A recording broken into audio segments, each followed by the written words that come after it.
Après avoir reconnu tous ces mérites et être sûr de ce que toutes les dispositions ont été prises pour que les activités se déroulent comme cela se doit, que je lance officiellement ouvert les journées avicoles du Bénin de 3e édition. Elle est une réalité et ce, du 6 au 12 décembre 2021. Elle, c'est la semaine avicole du Bénin, dont la plupart des activités seront virtuelles pour la promotion du secteur avicole et le renforcement du climat des affaires.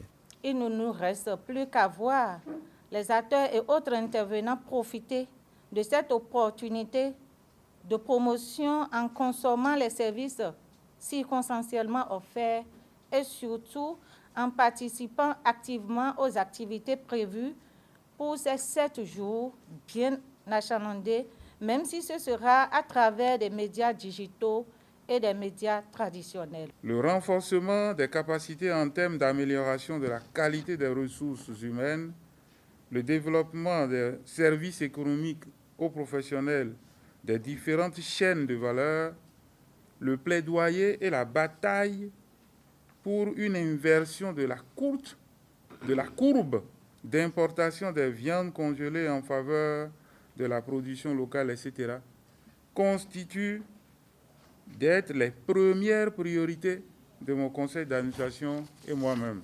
Notre engagement nous impose de rendre plus visible le secteur d'activité et de faire des campagnes de promotion afin que les potentiels consommateurs de nos produits se rendent compte de l'effort qui se fait pour les satisfaire. Placée sous le thème « Une aviculture créatrice de richesses et d'emplois », cette 3e édition de la semaine avicole fédère à nouveau les acteurs du secteur de la viande et des œufs. Une autre thématique très instructive de ce thème sera enregistrée et relayée en ligne et dans plusieurs organes de presse sous forme d'information, éducation et communication à l'endroit de la population béninoise à un moment où l'on doit accorder dorénavant une prime aux produits made in Bénin. Il s'agit donc de faire toucher du doigt aux populations et particulièrement aux autorités politiques et administratives la richesse et les nombreux emplois directs et indirects créés par l'aviculture à travers les nombreuses niches d'opportunités d'affaires. Je réitère ma reconnaissance aux partenaires techniques et financiers pour leur soutien, en l'occurrence la coopération allemande et la coopération belge. Mes sincères remerciements au gouvernement, au MAEP et en particulier à la direction de l'élevage et l'ATDA Pôle 7 pour les différents accompagnements et facilitations. Depuis 2017, des efforts considérables sont faits pour le rayonnement du secteur par le gouvernement ainsi que l'IAB.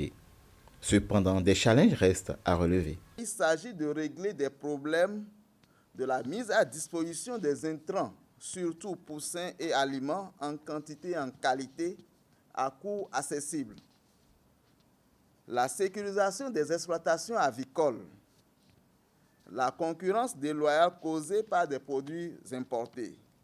En organisant les journées virtuelles de l'aviculture du Bénin, on vise à faire connaître davantage à la population béninoise la gamme aviaire et des technologies modèles de pointe développées dans la filière pour continuer de produire et de mettre à la disposition de la population des produits aviaires nécessaires pour assurer la sécurité alimentaire et nutritionnelle, mais nécessaires également pour contribuer à la résorption du problème de chômage, de création d'emplois. Le secteur avicole est le point d'ancrage pour une bonne nutrition de la population, gage d'une sécurité alimentaire. S'il reste 40% de gap à combler selon les statistiques de la demande de l'offre avicole, il faut reconnaître que le secteur de l'aviculture est la clé pour l'insertion des jeunes et des femmes à l'auto-emploi.